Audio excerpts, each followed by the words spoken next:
beberapa hal masih mengalami hambatan dan rintangan.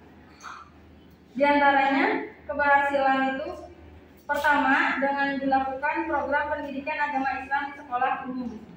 Dilihat dari perspektif cita-cita pendidikan nasional, usaha Departemen Agama dalam membina pendidikan agama di sekolah umum telah berhasil mewujudkan cita-cita konvergensi. Para peserta didik sekolah mengenal mempelajari agama di sekolahnya masing-masing selain pelajaran-pelajaran umum. Yang kedua, sekolah sepenuhnya tidak bersifat sekuler karena peserta dididik belajar agama dan mengamalkannya. Yang ketiga, di sisi lain, madrasah dan sekolah-sekolah agama tidak lagi menganggap ilmu-ilmu umum hal yang bersifat dunia yang diharamkan untuk dipelajari. Sekarang ilmu-ilmu umum dipelajari oleh siswa peserta didik madrasah dan sekolah agama. Untuk mengukur keberhasilan peserta didik setelah mempelajari pelajaran pendidikan agama Islam, peserta didik diharapkan memiliki 9 indikator, yaitu yang pertama, peserta didik memiliki pengetahuan fungsional tentang agama Islam dan mengamalkannya.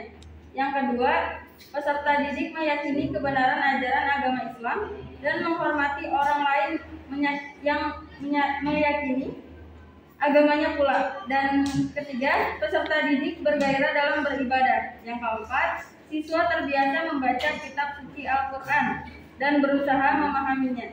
Yang kelima, peserta didik memiliki sifat kepribadian muslim atau berakhlak mulia. Yang keenam, peserta didik rajin belajar, giat belajar, dan gemar berbuat baik.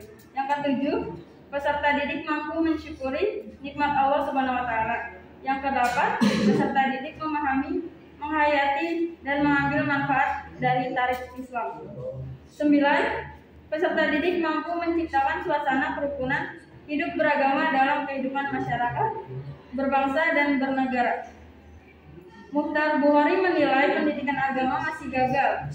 Kegagalan ini disebabkan karena praktik pendidikannya hanya memperhatikan aspek kognitif semata dari pertumbuhan kesadaran nilai-nilai agama dan mengabaikan pembinaan aspek afektif dan konotif politik, yakni kemauan dan tekad untuk mengamalkan nilai-nilai ajaran agama.